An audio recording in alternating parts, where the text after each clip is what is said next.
मित्रांनो नमस्कार. SBG academy या ऑनलाईन एज्युकेशनल प्लॅटफॉर्मवर आपल्या सर्वांचं स्वागत आहे. ज्या विद्यार्थी मित्रांनी अजून टेलिग्राम चॅनल जॉईन केला नसेल त्यांनी या लिंकवर क्लिक करून चॅनल जॉईन करून घ्या.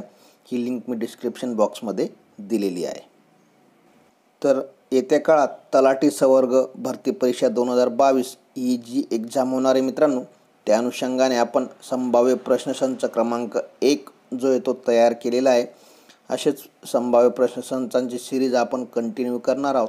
तर ज्या विद्यार्थी मित्रांनी अजून चॅनल सबस्क्राईब केला नसेल कृपया चॅनलला सबस्क्राईब करून घ्या. तर बघा, पदाचे नाव आहे तलाठी. एकूण प्रश्न असणार 100. प्रत्येकी 2 गुण असतात, म्हणजेच प्रत्येक प्रश्नाला 2 गुण असणार आणि असे एकूण 200 गुणांसाठी एक्झाम होणार आणि वेळ असणार मित्रांनो 2 तास. तर बघा, GK वर 25 प्रश्न, मराठी 25, इंग्लिश 25 आणि गणित बुद्धिमत्ता 25 प्रश्न, असे 100 प्रश्न असणार मित्रांनो. तर चला प्रश्नांना सुरुवात करूया. प्रश्न पहिला बघा, भारतातील सर्वात मोठा त्रिभुज प्रदेश कोणता? तर या प्रश्नाचं करेक्ट आन्सर असणार आहे ऑप्शन क्रमांक 2, सुंदरबन हा भारतातील सर्वात मोठा त्रिभुज प्रदेश आहे. प्रश्न क्रमांक 2, खालीलपैकी कोणत्या जिल्ह्याला समुद्रकिनारा लाभलेला नाही? तर बघा, कोकण विभागात जे जिल्हे येतात मित्रांनो त्या सर्व जिल्ह्यांना समुद्रकिनारा हा लाभलेला आहे. तर बघा, कोकण या विभागात ठाणे, पालघर, सिंधुदुर्ग, रायगड, रत्नागिरी, मुंबई उपनगर आणि मुंबई शहर असे 7 जिल्हे येतात मित्रांनो. या 7 जिल्ह्यांना जे ते समुद्रकिनारा लाभलेला आहे आणि या पर्यायांपैकी कोल्हापूर हा जो जिल्हा याला समुद्रकिनारा लाभलेला नाही. प्रश्न क्रमांक 3, ऑपरेशन फ्लड प्रोग्राम किंवा योजना खालीलपैकी कशाशी संबंधित आहे? तर ऑपरेशन फ्लड मित्रांनो ही वाढीव दूध उत्पादन व संकलन याच्याशी संबंधित आहे. ऑप्शन क्रमांक 1 या प्रश्नाचं करेक्ट आन्सर असणार आहे. आणि धवल क्रांतीचे जे जनक आहेत मित्रांनो ते पण लक्षात ठेवा, ते वर्गीस कुरियन असं त्यांचं नाव होतं, हे देखील लक्षात असू द्या. प्रश्न क्रमांक 4, महाराष्ट्रातील सर्वात मोठा औष्णिक विद्युत प्रकल्प कोणता? तर महाराष्ट्रातील सर्वात मोठा औष्णिक विद्युत प्रकल्प आहे मित्रांनो चंद्रपूर. ऑप्शन क्रमांक 1 या प्रश्नाचं करेक्ट आन्सर असणार आहे. प्रश्न क्रमांक 5, विल्सन डॅम खालीलपैकी कोणत्या नदीवर स्थित आहे? तर विल्सन डॅम ज्याला आपण भंडारदरा धरण आणि आर्थर लेक म्हणून देखील ओळखतो, तर हा विल्सन डॅम मित्रांनो प्रवरा नदीवर बांधलेला आहे. ऑप्शन 3 या प्रश्नाचं करेक्ट आन्सर असणार आहे. प्रश्न क्रमांक 6, आंतरराष्ट्रीय बाल कामगार विरोधी दिवस केव्हा साजरा केला जातो? तर आंतरराष्ट्रीय बाल कामगार विरोधी दिवस 12 जूनला साजरा केला जातो. ऑप्शन क्रमांक 2 या प्रश्नाचं करेक्ट आन्सर असणार आहे. प्रश्न क्रमांक 7, हिराकूड प्रकल्प कोणत्या नदीवर बांधण्यात आलेला आहे? तर हिराकूड प्रकल्प मित्रांनो ओडिशा या राज्यात महानदी जी त्याच्यावर बांधण्यात आलेला आहे आणि या हिराकूड प्रकल्पाची लांबी 25.80 किलोमीटर आहे, हे देखील लक्षात असू द्या. प्रश्न क्रमांक 8, खालीलपैकी भारतातील पहिल्या महिला क्रांतिकारक कोण होत्या? तर बघा, भारतातील पहिल्या महिला क्रांतिकारक मादाम कामा होत्या. ऑप्शन क्रमांक 1 या प्रश्नाचं करेक्ट आन्सर असणार आहे. प्रश्न क्रमांक 9, प्लेग कमिशनर रँडच्या हत्येचे समर्थन केल्याने भारतातील पहिला राजद्रोहाचा खटला कोणाविरुद्ध दाखल करण्यात आला होता? तर बघा, प्लेग कमिशनर रँड जो होता मित्रांनो, या रँडची हत्या 22 जून 1897ला चाफेकर बंधूंनी केली होती आणि याचं समर्थन लोकमान्य टिळकांनी केलं होतं, म्हणून त्यांच्या विरुद्ध भारतातील पहिला राजद्रोहाचा खटला जो आहे तो दाखल करण्यात आला होता. ऑप्शन क्रमांक 2 या प्रश्नाचं करेक्ट आन्सर असणार आहे. प्रश्न क्रमांक 10, कलम 148 नुसार भारताचा नियंत्रक आणि महालेखापरीक्षक ज्याला आपण कॅग असं म्हणतो, कंट्रोलर अँड ऑडिटर जनरल, याची नियुक्ती कोण करतात?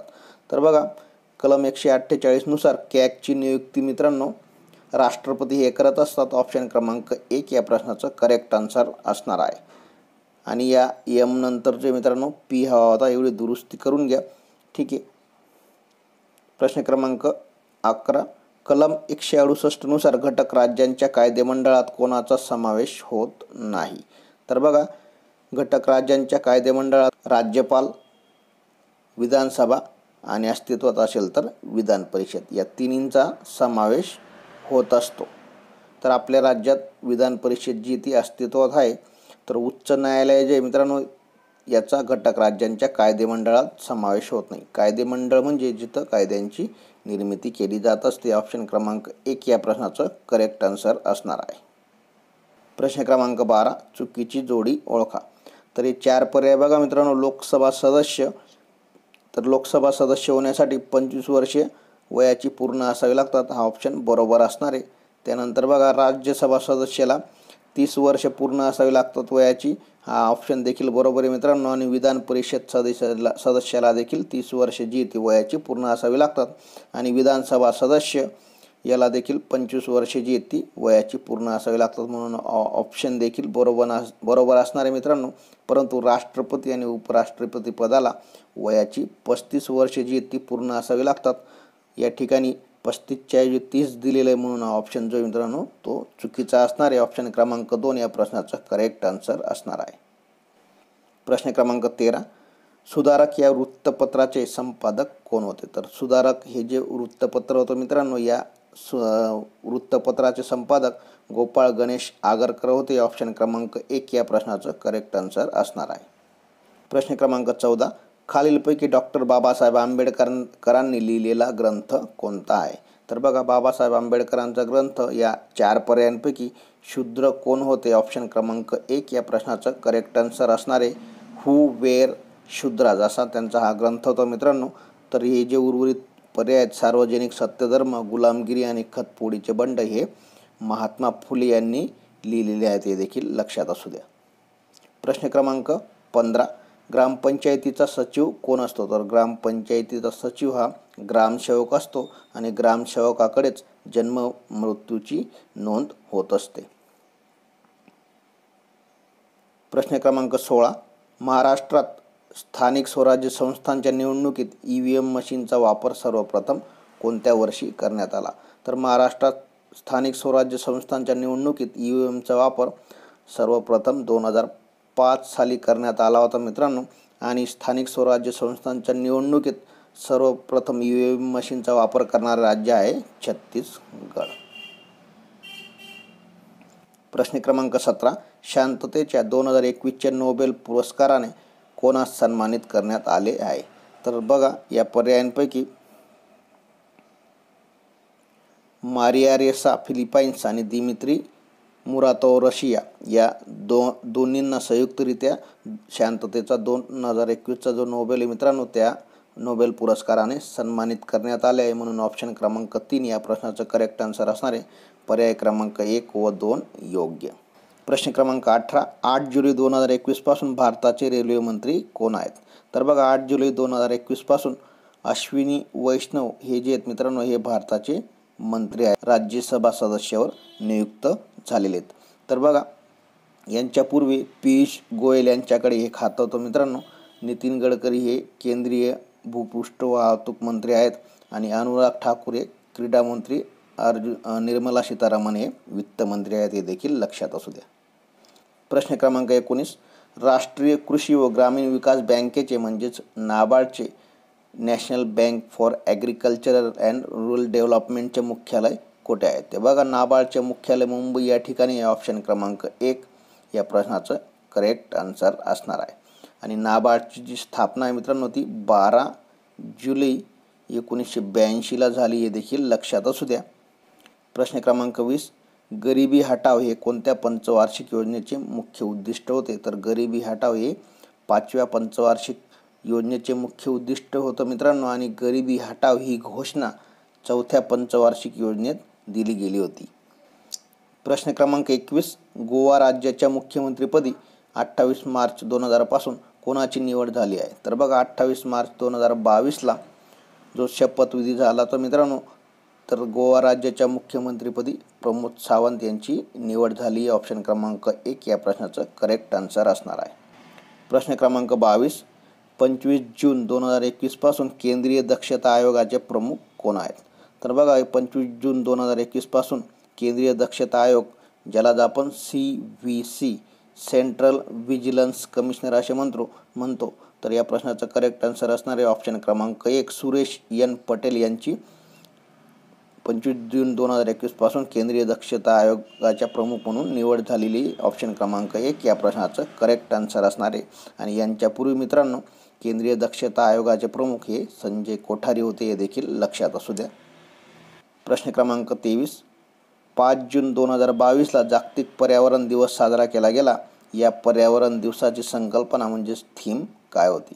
तर बघा 2020चा जो जागतिक पर्यावरण दिवस होता मित्रांनो त्याची थीम होती टाइम फॉर नेचर, आणि 21चा जो होता त्याची थीम होती इकोसिस्टम रिस्टोरेशन, आणि 22चा जो 5 जून 2022ला जागतिक पर्यावरण दिवस साजरा झाला त्याची theme only on earth option क्रमांक 3 या प्रश्नाचं करेक्ट आन्सर असणार आहे। प्रश्न क्रमांक 24 खालीलपैकी कोणत्या किरणांची कणांची भेदनशक्ती सर्वाधिक असते? तर या बघा अल्फा, बीटा आणि गॅमा। तर याचा जर आपण चढता क्रम लावला मित्रांनो म्हणजेच चढता क्रम म्हणजे ज्या किरणांची भेदनशक्ती कमी आहे त्यांच्यापासून जर क्रम लावला तर बघा अल्फा, त्यानंतर बीटा आणि त्यानंतर गॅमा, अशा पद्धतीने हा चढता क्रम येणार आहे। म्हणजे सर्वात कमी भेदनशक्ती असणारे अल्फांची, त्यानंतर बीटाची आणि सर्वात जास्त असणारे गॅमा किरणांची ऑप्शन क्रमांक 3 या प्रश्नाचं करेक्ट आन्सर असणार आहे। प्रश्न क्रमांक 25 2019 हे वर्ष कोणत्या शास्त्रज्ञाच्या स्मृतिप्रित्यर्थ आंतरराष्ट्रीय रासायनिक मूलद्रव्य आवर्त सारणी वर्ष म्हणजेच international year of the periodic table म्हणून घोषित करण्यात आले होते? तर बघा दिमित्री मेंडेलीव रशिया हे जे सायंटिस्ट होते मित्रांनो, रशियन सायंटिस्ट, यांच्या स्मृतिप्रित्यर्थ 2019 हे वर्ष आंतरराष्ट्रीय रासायनिक मूलद्रव्य आवर्त सारणी वर्ष घोषित करण्यात आलं होतं। यांनी 1869ला 63 मूलद्रव्यांची आवर्त सारणी जी ती मांडलेली होती मित्रांनो, म्हणून हे वर्ष 2019 हे वर्ष त्यांच्या स्मृतिप्रित्यर्थ आंतरराष्ट्रीय रासायनिक मूलद्रव्य आवर्त सारणी वर्ष म्हणून घोषित करण्यात आले होते। तर या 2019ला त्यांना ही आवर्त सारणी मांडल्याला 150 वर्ष पूर्ण झाले होते, म्हणून 2019 वर्ष हे international year of periodic table म्हणून घोषित करण्यात आले होते। प्रश्न क्रमांक 26 अर्धस्वर वर्ण ओळखा। तर बघा य, र, ल, व हे जे आहेत मित्रांनो हे अर्धस्वर म्हणून ओळखले जातात। तर यांच्यापैकी बघा य, र, व या तिन्ही ऑप्शनमध्ये आहेत, म्हणून ऑप्शन क्रमांक 4 वरीलपैकी सर्व जे आहेत ते अर्धस्वर वर्ण आहेत। प्रश्न क्रमांक 27 संयुक्त व्यंजनांचा पर्याय ओळखा। तर बघा संयुक्त व्यंजन म्हणजे मित्रांनो आता क्ष आणि ज्ञ हे दोन्ही जे आहेत ते संयुक्त व्यंजन आहेत, कारण क्ष जे मित्रांनो हा क प्लस श या दोन व्यंजनांपासून तयार झालेला आहे, म्हणून क्ष हे संयुक्त व्यंजन आहे। त्यानंतर बघा ने जे येते मित्रांनो त प्लस न प्लस य असे 3 व्यंजन मिळून झालेले आहेत, म्हणून ज्ञ जो येतो हा देखील संयुक्त व्यंजन आहे। तर पर्याय क्रमांक 1 व 2 योग्य, ऑप्शन क्रमांक 3 या प्रश्नाचं करेक्ट आन्सर असणार आहे। निष्फळ या शब्दाचा योग्य विग्रह खालील पर्यायातून निवडा।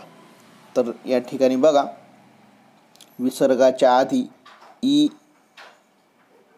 आणि उ असेल आणि विसर्गानंतर क, ख, प किंवा फ हे व्यंजन येत असतील तर त्यावेळेस विसर्गाचा श होत असतो मित्रांनो, ठीक आहे। म्हणून निष्फळ असा तो पर्याय तयार होत असतो। तर ऑप्शन क्रमांक 2 या प्रश्नाचा करेक्ट आन्सर असणार आहे। प्रश्न क्रमांक 29 दिलेल्या पर्यायातून सामान्य नामाचा योग्य पर्याय कोणता? तर बघा सौंदर्य हे भाववाचक नाम आहे, पाणी हे पदार्थवाचक नाम आहे आणि हिमालय हे विशेष नाम आहे। तर पर्वत जे मित्रांनो ते सामान्य नाम आहे आणि एखाद्या पर्वताला जे नाव दिलं असतं ते विशेष नाम असतं, तर हिमालय हा पर्वत, हिमालय हे विशेष नाम आहे। प्रश्न क्रमांक 30, 27 फेब्रुवारी हा कोणाचा जन्मदिवस मराठी भाषेचा गौरव दिन म्हणून साजरा केला जातो? तर बघा 27 फेब्रुवारी हा विवा शिरवाडकर म्हणजेच विष्णू वामन शिरवाडकर, ज्यांना आपण कुसुमाग्रज या नावाने ओळखतो, त्यांचा जन्मदिवस असतो, जो आपण मराठी भाषेचा गौरव दिवस म्हणून साजरा करतो. ऑप्शन क्रमांक 3 या प्रश्नाचं करेक्ट आन्सर असणार आहे. प्रश्न क्रमांक 31, मराठी भाषेचे पाणिनी म्हणून कोणास ओळखले जातात? तर बघा मराठी भाषेचे पाणिनी म्हणून दादोबा पांडुरंग तरखडकर यांना ओळखले जाते आणि मराठी भाषेचे शिवाजी म्हणून विष्णू शास्त्री चिपळूणकर यांना ओळखले जाते. प्रश्न क्रमांक 32, देवाऱ्यात 8 डॅश होत्या? तर बघा हा तलाठी 2010चा प्रश्न मित्रांनो. धुळे जिल्हा निवड समिती अंतर्गत जी 2010 साली तलाठीचा पेपर झाला होता, त्याच्यात हा प्रश्न आलेला होता. तर देवाऱ्यात 8 घंटा होत्या. ऑप्शन 2 या प्रश्नाचं करेक्ट आन्सर असणार आहे. प्रश्न क्रमांक 33, दिलेल्या पर्यायातून स्त्रीलिंगी शब्द ओळखा. तर बघा सिंह, चित्ता आणि वाघ हे पुल्लिंगी शब्द आहेत आणि लांडोर हे जे मित्रांनो हे मोरचं स्त्रीलिंगी रूप आहे. ऑप्शन क्रमांक 2 या प्रश्नाचं करेक्ट आन्सर असणार आहे. प्रश्न क्रमांक 34, पुढीलपैकी कोणता शब्द स्त्रीलिंगी व पुल्लिंगी अशा दोन्ही प्रकारे वापरतात? तर बघा बाग हा जो शब्द मित्रांनो हा स्त्रीलिंगी व पुल्लिंगी अशा दोन्ही प्रकारे वापरता येतो. ऑप्शन क्रमांक 4 या प्रश्नाचं करेक्ट आन्सर असणार आहे. प्रश्न क्रमांक 35, स्त्रीलिंगी रूप ओळखा. तर वानरचं जे मित्रांनो ते आपल्याला स्त्रीलिंगी रूप ओळखायला लावलं आहे. ऑप्शन क्रमांक 1 वानरी हा जो पर्याय हा अगदी योग्य आहे मित्रांनो. प्रश्न क्रमांक 36, चुकीचा पर्याय निवडा. तर चुकीचा पर्याय आपल्याला निवडायला लावला आहे. ह हे महाप्राण आहे, बरोबर आहे. ळ हे स्वतंत्र व्यंजने हा पर्याय देखील बरोबर आहे आणि र हा अर्धस्वर आहे, हा पर्याय बरोबर आहे. ये र लव हे अर्धस्वर आहेत, आपल्याला माहितीच आहे. आणि च हे उष्म किंवा घर्षक व्यंजन नाही मित्रांनो. तर उष्म किंवा घर्षक व्यंजन श, श आणि स हे उष्म किंवा घर्षक व्यंजने असतात. तर ऑप्शन क्रमांक 4 या प्रश्नाचं करेक्ट आन्सर असणार आहे, हा चुकीचा पर्याय आहे. प्रश्न क्रमांक 37, परसवर्ण म्हणजेच डॅश होय. तर परसवर्णांनाच आपण अनुनासिका असे म्हणतो. ऑप्शन क्रमांक 3 या प्रश्नाचं करेक्ट आन्सर असणार आहे. प्रश्न क्रमांक 38, राजाने प्रजेचा द्वेष करू नये. तर अधोरेखित शब्दाची विभक्ती ओळखा. तर बघा ने, ये आणि सी हे तृतीय विभक्तीचे प्रत्यय असतात मित्रांनो. ऑप्शन क्रमांक 1 या प्रश्नाचं करेक्ट आन्सर असणारी ही तृतीय विभक्ती आहे. प्रश्न क्रमांक 39, उंदीर या शब्दाचा सामान्य रूपाचा योग्य पर्याय आपल्याला ओळखायला लावला आहे. तर बघा उंदीर या शब्दाचं सामान्य रूप उंदरा असं होतं मित्रांनो. ऑप्शन 2 या प्रश्नाचं करेक्ट आन्सर असणार आहे. प्रश्न क्रमांक 40, मयूर घरी कोण येऊन गेले या वाक्यातील सर्वनाम आपल्याला ओळखायला लावला आहे. तर बघा कोण हे प्रश्नार्थक सर्वनाम आहे मित्रांनो आणि जर कोण किंवा काय हे एखाद्या वाक्यात उद्गारार्थी वाक्यात किंवा विधानार्थी वाक्यात जर वापरले गेले असेल तर त्यावेळेस ते अनिश्चित सर्वनाम म्हणून वापरलेले असतात, हे देखील लक्षात असू द्या. परंतु या ठिकाणी प्रश्नचिन्ह दिलेले आहे म्हणून हे प्रश्नार्थक सर्वनाम आहे. ऑप्शन क्रमांक 1 या प्रश्नाचं करेक्ट आन्सर असणार आहे. तर या ठिकाणी थोडी मिस्टेक झाली मित्रांनो. इथं 2 ठिकाणी कोण कोण झालेलं आहे, ठीक आहे. तर ऑप्शन क्रमांक 1 या प्रश्नाचं करेक्ट आन्सर असणार आहे. प्रश्न क्रमांक 41, शूर भाववाचक नामाचा योग्य पर्याय कोणता? तर शूर याच्यासाठी खालीलपैकी 4 पर्यायांमधून भाववाचक नाम कोणतं असणार आहे ते आपल्याला ओळखायला लावलं आहे. तर शूरचं शौर्य हे भाववाचक नाम असतं. ऑप्शन क्रमांक 3 या प्रश्नाचं करेक्ट आन्सर असणार आहे. प्रश्न क्रमांक 42, तनू भावाला खेळविते. तर वरील वाक्यातील अधोरेखित शब्दाचा क्रियापद प्रकार आपल्याला ओळखायला लावला आहे. तर खेळविते तनूकडून भावाला खेळण्याची जी ती क्रिया केली जात आहे, म्हणजे ते प्रयोजन आहे. ऑप्शन क्रमांक 2 जे प्रयोजक हे प्रयोजक क्रियापद असणार आहे. ऑप्शन क्रमांक 2 करेक्ट आन्सर असणार आहे. प्रश्न क्रमांक 43, लकी नेहमीच उशिरा येतो या वाक्यातील काळ आपल्याला ओळखायला लावला मित्रांनो. तर बघा लकी नेहमीच उशिरा येत असे जर असं राहिलं असतं तर तो रीती भूतकाळ राहिला असता, परंतु हा रीती वर्तमान काळ आहे. ऑप्शन क्रमांक 3 या प्रश्नाचा करेक्ट आन्सर असणार आहे. प्रश्न क्रमांक 44, प्रदीपने गाईला बांधले.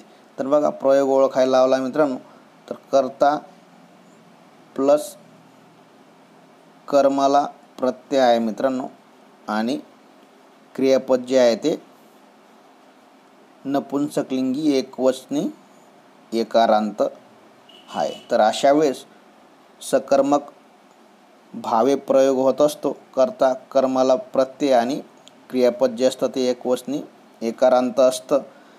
ऑप्शन क्रमांक 4 या प्रश्नाचं करेक्ट आन्सर असणारे हा सकर्मक भावे प्रयोग आहे। प्रश्न क्रमांक 45 बापरे डॅश केवढा मोठा साप हा। तर बघा वरील वाक्यातील रिकाम्या जागी योग्य विरामचिन्हाचा वापर आपल्याला करायचा आहे। तर या ठिकाणी उद्गारवाचक चिन्ह येणारे मित्रांनो ऑप्शन क्रमांक 1 या प्रश्नाचं करेक्ट आन्सर असणार आहे। प्रश्न क्रमांक 46 बिनशर्त। तर बिनशर्त हा कोणता समास येथे ओळखायला लावला आहे, तर बिनशर्त हा अव्ययी भाव समास आहे। ऑप्शन क्रमांक 4 या प्रश्नाचं करेक्ट आन्सर असणार आहे। बे, गैर असे प्रत्यय लागून जे शब्द तयार होतात मित्रांनो ते अव्ययी भाव समासाचे असतात, हे देखील लक्षात असू दे। प्रश्न क्रमांक 47 सावळाच रंग तुझा पावसाळी नभापरी। तर अलंकार ओळखायला लावला आहे बघा। तर दोन वस्तूंमधील साधर्म्य दाखवण्यासाठी सम, समान, सारखा, प्रमाणे, परी आणि परीस यासारख्या शब्दांचा जेव्हा वापर केला जातो मित्रांनो तेव्हा तो उपमा अलंकार असतो। या ठिकाणी बघा परी हा शब्द आलेला आहे म्हणून ऑप्शन क्रमांक 3 हा उपमा अलंकार असणार आहे। प्रश्न क्रमांक 48 तत्सम शब्द ओळखा। तर बघा संस्कृतमधून जसेच्या तसे मराठीत जे शब्द येतात मित्रांनो परंतु त्यांच्या मूळ रूपात बदल होत नाही अशा शब्दांना तत्सम शब्द असे म्हणतात। आणि तद्भव शब्द म्हणजे संस्कृतमधून मराठीत येताना ज्या शब्दांच्या रूपात बदल होतो त्यांना आपण तद्भव शब्द असे म्हणतो। आणि देशी शब्द म्हणजे जे शब्द मूळ महाराष्ट्रातील रहिवाशांच्या बोलीभाषेतील असतात त्यांना आपण देशी शब्द असे म्हणतो। तर या ठिकाणी बघा कान हा तद्भव शब्द आहे मित्रांनो, म्हणजे याचा संस्कृतमधून येताना याच्या रूपात बदल झालेला संस्कृतमध्ये याला कर्ण असे म्हणतात। आणि लुगडा हा जो मित्रांनो आपला बोलीभाषेतील शब्द आहे म्हणजे हा देशी शब्द आहे। आणि संत ऑप्शन क्रमांक 2 जो आहे तो तत्सम शब्द आहे म्हणजे संस्कृतमधून तो जशाचा तशा मराठीत आलेला आहे। ऑप्शन क्रमांक 2 या प्रश्नाचा करेक्ट आन्सर असणार आहे। प्रश्न क्रमांक 49 दिलेल्या पर्यायांपैकी मूळ सर्वनामांचा योग्य असलेला पर्याय आपल्याला निवडायचा आहे। तर बघा मूळ सर्वनाम एकूण 9 आहेत मित्रांनो। मी, तू, तो, ती, ते, त्यानंतर हा, ही, हे, जो, जी, जे, कोण, आपण, काय आणि स्वतः। तर असे हे 9 सर्वनाम आहेत। ऑप्शन क्रमांक 2 या प्रश्नाचं करेक्ट आन्सर असणार आहे। प्रश्न क्रमांक 50 अंशाभ्यस्त शब्द ओळखा। तर बघा अंशाभ्यस्त शब्द म्हणजे जेव्हा पूर्ण शब्द पुन्हा जशाच्या तसा न येता त्याच्यातील एखादे अक्षर जे असतं ते बदलून येतं मित्रांनो, अर्थात त्या बदलून आलेल्या शब्दाला वेगळा अर्थ जो आहे तो प्राप्त होत नसतो, त्या जोड शब्दाला आपण अंशाभ्यस्त शब्द असे म्हणतो। तर बघा हळहळ हे जे मित्रांनो गारगार, तुरुतुरु हे अभ्यस्त शब्द आहेत, परंतु बारीक, सारीक हा अंशाभ्यस्त शब्द आहे कारण बारीक नंतर सा हा हे जे अक्षर हे बदलून आलेलं आहे म्हणून हे अंशाभ्यस्त शब्द असणार आहे। प्रश्न क्रमांक 51 the crowd was very big what type of noun is the underline word. तर हा यल नको हवा होता। तर बघा मित्रांनो हा जो क्राऊड शब्द आहे हा क्राऊड शब्द कोणतं नाउन आहे किंवा कोणत्या प्रकारचे नाउन आहे ते आपल्याला ओळखायला लावलं आहे। तर या ठिकाणी बघा कॉमन नाउन जर राहिलं असतं मित्रांनो, उदाहरणार्थ बॉय हे जर राहिलं असतं तर याचा आपण प्रॉपर नाउन करू शकत होतो। राहुल किंवा मयूर हे याचं प्रॉपर नाउन होऊ शकतं, परंतु क्राऊडचं प्रॉपर नाउन होऊ शकत नाही मित्रांनो। यावरून आपण अंदाज लावू शकतो की हे कलेक्टिव्ह स्वरूपाचं नाउन असणार आहे म्हणून ऑप्शन क्रमांक 2 या प्रश्नाचं करेक्ट आन्सर असणार आहे। प्रश्न क्रमांक 52 which one of the following is not a plural noun.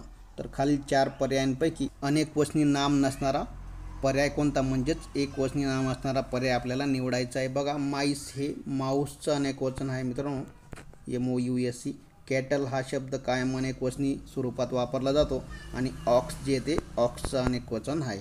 तर या 4 पर्यायांपैकी गुज हा जो शब्द मित्रांनो हा एकवचनी आणि याचं अनेकवचनी गीज असं होत असतं, म्हणून ऑप्शन क्रमांक 3 या प्रश्नाचं करेक्ट आन्सर असणार आहे. प्रश्न क्रमांक 53 फादर मदर. तर बघा पुल्लिंगी आणि स्त्रीलिंगी या पद्धतीने आपल्याला पुढच्या रिकामी जागी शब्द घ्यायचा आहे. तर शिजारचा पुल्लिंगी स्त्रीलिंगी होतं मित्रांनो ऑप्शन क्रमांक 3 शिजारीना. तर शिजार म्हणजे एक रशियन राजा असतो, त्याच पद्धतीने रशियन राणी म्हणजे शिजारीना. प्रश्न क्रमांक 54 choose the correct alternative to form a meaningful word. तर या ठिकाणी बघा 4 पर्यायांपैकी एक असा सफिक्स म्हणजे असा पर्याय निवडायचा आहे की त्याच्याद्वारे तो सफिक्स इथं जोडल्यानंतर एक मिनिंगफुल म्हणजे अर्थपूर्ण शब्द तयार होणार आहे. तर बघा ग्रीव नंतर ANC हा जर पर्याय लावला मित्रांनो तर ग्रीवन्स असा शब्द होतो. ऑप्शन क्रमांक 2 या प्रश्नाचा करेक्ट आन्सर असणार आहे. प्रश्न क्रमांक 55 fill in the blank with the correct alternative. तर बघा she went to the movie with dash two children. तर या ठिकाणी बघा मित्रांनो सी हे जे प्रोनाउन आहे याची आपल्याला पॉझिटिव्ह ॲडजेक्टिव्ह म्हणजेच पॉझिटिव्ह ॲडजेक्टिव्ह म्हणजे स्वामित्वदर्शक विशेषण जो असतो चा प्रत्यय तो आपल्याला निवडायचा आहे. तर याचा या ठिकाणी हर हा प्रत्यय जो मित्रांनो हा चाचा प्रत्यय असतो, म्हणून या ठिकाणी हर ऑप्शन क्रमांक 3 हा अगदी योग्य पर्याय असणार आहे. आणि हा हर्स जो असतो मित्रांनो हा स्वामित्वदर्शक सर्वनाम म्हणून काम करत असतो, त्यामुळे या ठिकाणी ऑप्शन क्रमांक 3 अगदी योग्य पर्याय असणार आहे. बघा she went to the movie with her 2 children म्हणजे ती तिच्या 2 मुलांबरोबर पिक्चर बघायला गेली. अशा पद्धतीने हर हा पर्याय अगदी योग्य असणार आहे. प्रश्न क्रमांक 56 choose the appropriate relative pronoun to fill in the gap in the following statement. तर बघा या ठिकाणी रिकाम्या जागी आपल्याला योग्य रिलेटिव्ह प्रोनाउन जे मित्रांनो 4 पर्यायांपैकी ते निवडायचं आहे. तर बघा I know the man dash painted this picture. तर बघा हू जे मित्रांनो हूची विभक्ती ही प्रथम असते आणि ते फक्त कर्त्याच्या जागी वापरले जाऊ शकते. त्याचप्रमाणे क्रियापदापूर्वी जर रिकामी जागा असेल मित्रांनो तर त्या ठिकाणी हूच वापरतात आणि हू हे फक्त व्यक्तीसाठी वापरले जात असते, हे देखील लक्षात असू द्या. तर या ठिकाणी बघा I know the man who painted this picture म्हणजे मी त्या माणसाला ओळखतो ज्याने हे पिक्चर काढलेलं आहे. अशा पद्धतीने ऑप्शन क्रमांक 2 या प्रश्नाचा करेक्ट आन्सर असणार आहे. प्रश्न क्रमांक 57 give adjective form of significance. तर बघा सिग्निफिकन्स हे नाऊन असणार आहे, याचं विशेषण रूप जे मित्रांनो ते आपल्याला ओळखायचं आहे. तर ऑप्शन क्रमांक 1 सिग्निफिकंट या प्रश्नाचं करेक्ट आन्सर असणार आहे. प्रश्न क्रमांक 58 which verb will be suitable to fill in the blank. तर बघा या ठिकाणी रिकाम्या जागी आपल्याला योग्य जे क्रियापद आहे ते निवडायला लावलं आहे. My daughter Madhavi dash a good memory. तर बघा आपल्याकडे एखादी गोष्ट असेल मित्रांनो त्यावेळेस आपण हॅव हॅजचा वापर करत असतो. उदाहरणार्थ बघा आय हॅव अ कार म्हणजे माझ्याकडे एक कार आहे. तर मी असं म्हणणार नाही की आय ॲम अ कार. जर आपल्याकडे एखादी वस्तू दाखवायची असेल तर आपण हॅव किंवा हॅजचा कर्त्यानुसार वापर करत असतो. तर या ठिकाणी बघा my daughter Madhavi has a good memory म्हणजे माझी मुलगी माधवीकडे चांगली मेमरी आहे, अशा पद्धतीने त्याचा अर्थ होतो. म्हणून ऑप्शन क्रमांक 2 या प्रश्नाचं करेक्ट आन्सर असणार आहे. प्रश्न क्रमांक 59 which one of the following alternative is not a type of regular verb. तर बघा रेग्युलर व्हर्ब म्हणजे मित्रांनो ज्या व्हर्बला आपण शेवटी ईडी असा प्रत्यय लावू शकतो ते रेग्युलर व्हर्ब असतं.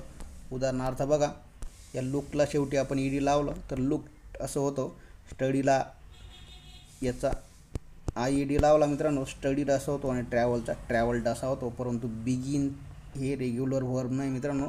तर बिगिनचा भूतकाळ हा बिगॅन आणि त्याचं V3 होतो बिगन अशा पद्धतीने. म्हणून हे बिगिन जे ते रेग्युलर व्हर्ब नसणारे ऑप्शन क्रमांक 2 या प्रश्नाचा करेक्ट आन्सर असणार आहे. प्रश्न क्रमांक 60 indicate the parts of speech underline word. तर बघा अधोरेखित केलेला जो शब्द आहे मित्रांनो त्याचा आपल्याला कोणत्या प्रकारचं पार्ट्स ऑफ स्पीच आहे ते ओळखायचं आहे. तर बघा 3 mice ran into a hole. तर इंटू हे काय मित्रांनो, हे प्रिपोजिशन असणारे म्हणजे शब्दयोगी अव्यय असणारे ऑप्शन क्रमांक 4 या प्रश्नाचं करेक्ट आन्सर असणार आहे. प्रश्न क्रमांक 61, translate this passage from English dash French. तर बघा, एखाद्या गोष्टीचं आपण ज्यावेळेस भाषांतर करत असतो मित्रांनो, त्यावेळेस इंटू हा पर्याय नसतो, तर E2 ऑप्शन क्रमांक 1 या प्रश्नाचा करेक्ट आन्सर असणार आहे. Translate this passage from English to French म्हणजे या पॅसेजचं इंग्लिशमधून फ्रेंचमध्ये रूपांतर करा, अशा पद्धतीने त्याचा अर्थ होत असतो. म्हणून ऑप्शन क्रमांक 1 या प्रश्नाचा करेक्ट आन्सर असणार आहे. प्रश्न क्रमांक 62, either his brothers or his father dash this work. तर बघा मित्रांनो, कंसात जे क्रियापद दिलं आहे त्याचा आपल्याला योग्य जो पर्याय असेल त्या क्रियापदानुसार तो या ठिकाणी वापरायचा आहे. तर बघा, आयदर ऑरचं जे वाक्य असतं मित्रांनो, तर या अशा वाक्यात ऑर नंतर जो कर्ता असतो त्या कर्त्यानुसार आपल्याला क्रियापद घ्यावं लागत असतं. तर बघा, पहिल्या आयदर नंतर जे ते अनेकवचनी कर्ता आहे आणि दुसऱ्या ऑर नंतर एकवचनी कर्ता आहे, म्हणून आपल्याला या एकवचनी कर्तानुसार या ठिकाणी हॅज डन ऑप्शन क्रमांक 3 हा पर्याय घ्यावा लागणार आहे. जर ब्रदर्स ऑर नंतर राहिला असतं मित्रांनो तर आपण हॅव डन हा पर्याय घेतला असता, परंतु ऑर नंतर एकवचनी कर्ता असल्यामुळे आपण त्याच्यानुसार क्रियापद जे ते घेतलेलं आहे. म्हणून either his brothers or his father has done this work option क्रमांक 3 या प्रश्नाचं करेक्ट आन्सर असणार आहे. प्रश्न क्रमांक 63, he is sorrowful but still hopeful. Identify the type of the above sentence. तर बघा, वरील जे वाक्य दिले मित्रांनो ते कोणत्या प्रकारचं वाक्य ते आपल्याला ओळखायला लावलं आहे. तर बघा, बटने जे जोडलेलं वाक्य असतं मित्रांनो, या उभयान्वयी अव्यय म्हणजेच कंजक्शनने जोडलेलं वाक्य जे असतं मित्रांनो ते कंपाऊंड सेंटेन्स असतं. ऑप्शन क्रमांक 3 या प्रश्नाचं करेक्ट आन्सर असणार आहे कंपाऊंड सेंटेन्स आहे. प्रश्न क्रमांक 64, choose the correct exclamatory sentence for the given sentence. तर बघा, हे जे वाक्य दिले मित्रांनो या वाक्यासाठी आपल्याला उद्गारवाचक असणाऱ्या वाक्य जे ते निवडायचं आहे. He is a very stupid boy. तर बघा, वाक्यात आलेला असेल मित्रांनो तर आपण एक्सक्लेमेटरी सेंटेन्स करताना त्याची सुरुवात व्हॉटने करत असतो आणि हा व्हेरी जो शब्द असतो तो काढून टाकतो. तर बघा, what a stupid boy he is अशा पद्धतीने हे वाक्य तयार होणार आहे. ऑप्शन क्रमांक 1 या प्रश्नाचं करेक्ट आन्सर असणार आहे. प्रश्न क्रमांक 65, read the options and recognise the type of sentence given. तर खाली जे वाक्य दिलं मित्रांनो ते आपल्याला पर्यायावरून ओळखायचं आहे कोणत्या प्रकारचं वाक्य असणार आहे ते. बघा, let him be taken away. तर बघा, हे पॅसिव्ह आणि इम्परेटिव्ह प्रकारचं वाक्य असणार आहे. ऑप्शन क्रमांक 2 या प्रश्नाचं करेक्ट आन्सर असणार आहे. याचा ॲक्टिव्ह व्हॉइस बघा मित्रांनो, लेट हिम टूक अवे. तर अशा पद्धतीने हे याचं ॲक्टिव्ह व्हॉइस जो मित्रांनो तो तयार होणार आहे. तर ही एक आज्ञा आहे मित्रांनो, म्हणून या प्रश्नाचं करेक्ट आन्सर आहे ऑप्शन क्रमांक 2 पॅसिव्ह आणि इम्परेटिव्ह. प्रश्न क्रमांक 66, change the following into indirect speech. तर बघा, खाली जे वाक्य दिले त्याचं आपल्याला इनडायरेक्ट स्पीचमध्ये रूपांतर करायचं आहे. तर हे वाक्य जे मित्रांनो, he says it is a fine day, हे वर्तमान काळात असल्याने त्याचं इनडायरेक्ट स्पीच करताना देखील ते वर्तमान काळातच असणार आहे. तर ऑप्शन क्रमांक 3 बघा, he says that it is a fine day option क्रमांक 3 हा अगदी योग्य पर्याय असणार आहे. प्रश्न क्रमांक 67, correct the following sentence. London is more bigger than Rome. तर बघा, या ठिकाणी आपल्याला डिग्रीचं जे मित्रांनो त्याच्यात मिस्टेक आहे ती आपल्याला क्लिअर करायची. डिग्रीचं वाक्य असणार आहे. तर बिगर हे ऑलरेडी कंपॅरेटिव्ह डिग्रीचं वाक्य आहे मित्रांनो, त्यामुळे मोर हा जो शब्द या ठिकाणी लागणार नाही. म्हणून या प्रश्नाचं करेक्ट आन्सर असणार आहे London is bigger than Rome option क्रमांक 3 या प्रश्नाचं करेक्ट आन्सर असणार आहे. जर ब्युटिफुल शब्द राहिला असता मित्रांनो तर त्याच्या आधी आपण मोर घेतला असता, कारण ब्युटिफुलचं जे ते 3 डिग्री जे असतात पॉझिटिव्ह, कंपॅरेटिव्ह आणि सुपरलेटिव्ह याच्यात त्याचं रूपांतर होत नाही. त्याच्यामुळे मोर आणि त्यानंतर मोस्ट असं आपण लावत असतो, परंतु बिग, बिगर आणि बिगेस्ट अशा 3 ज्या डिग्रीत मित्रांनो या बिगपासून फॉर्म होत असतात, म्हणून याचा मोरचा या ठिकाणी काहीच काम नसणार आहे. ठीक आहे. प्रश्न क्रमांक 68, choose the affirmative of the following. तर बघा, नकारार्थी वाक्य त्याचा आपल्याला होकारार्थी जो पर्याय तो निवडायचा असणार आहे. आणि असं करताना मित्रांनो वाक्याचा जो अर्थ असतो तो सेम ठेवावा लागतो, म्हणजे वाक्याचा अर्थ बदलू द्यावा लागत नाही. तर बघा, नो बडी वॉज ॲबसेंट म्हणजेच कोणीही गैरहजर न होतं, तर काय होतं, सगळे हजर होते असा त्याचा अर्थ होतो. तर ऑप्शन क्रमांक 1 बघा, ऑल वेअर प्रेझेंट म्हणजे सगळे हजर होते, म्हणून ऑप्शन क्रमांक 1 करेक्ट आन्सर आहे. प्रश्न क्रमांक 69, the fog will disappear as soon as the sun rises. Identify the type of the sentence. तर बघा, हे जे वाक्य मित्रांनो हे सिम्पल आहे का कॉम्प्लेक्स आहे का कंपाऊंड आहे, अशा पद्धतीने ते आपल्याला ओळखायला लावलेलं आहे. तर बघा, हे कॉम्प्लेक्स सेंटेन्स असणार आहे मित्रांनो. ऑप्शन क्रमांक 4 या प्रश्नाचं करेक्ट आन्सर असणार आहे. प्रश्न क्रमांक 70, choose the correct question tag. तर या ठिकाणी बघा, आपल्याला करेक्ट जो क्वेश्चन टॅग आहे मित्रांनो तो निवडायला लावला आहे. We have received all the assignments. तर या ठिकाणी बघा, हॅवला नॉट लावायचा आणि वी जो आहे मित्रांनो शेवटी घेऊन त्याच्यानंतर प्रश्नचिन्ह द्यायचं असतं. तर बघा, हॅव नॉट वी ऑप्शन क्रमांक 1 या प्रश्नाचं करेक्ट आन्सर असणार आहे. प्रश्न क्रमांक 71, choose suitable articles to complete the sentence. तर योग्य जे उपपद आहे मित्रांनो आर्टिकल ते आपल्याला निवडायचं आहे. बघा, Nagesh is dash first candidate. तर बघा, क्रमवाचक जे शब्द असतात मित्रांनो फर्स्ट, सेकंड, थर्ड, तर यांच्या आधी द हे क्रियापद आपल्याला घ्यावं लागत असतं. ऑप्शन क्रमांक 3 या प्रश्नाचं करेक्ट आन्सर असणार आहे. बघा, Nagesh is the first candidate अशा पद्धतीने या प्रश्नाचं उत्तर येणार आहे. प्रश्न क्रमांक 72, he is dash university scholar. तर या ठिकाणी बघा, युनिव्हर्सिटीचा यू तुम्हाला जरी स्वर दिसत असला, परंतु त्याचा उच्चार यू असा होतो. असा उच्चार झाला असता मित्रांनो तर आपण ॲन घेतला असता, परंतु यू उच्चार होत असल्यामुळे आपण या ठिकाणी ही इज ये असा हा जो हे जे आर्टिकल हे घेणार आहोत. He is a university scholar, म्हणून या प्रश्नाचा करेक्ट आन्सर असणार आहे ऑप्शन क्रमांक 2. प्रश्न क्रमांक 73, द सिनॉनिम ऑफ फॉर्टिट्यूड. तर बघा, फॉर्टिट्यूड म्हणजे धैर्य असा त्याचा अर्थ होत असतो, म्हणून ऑप्शन क्रमांक 3 या प्रश्नाचं करेक्ट आन्सर असणार आहे.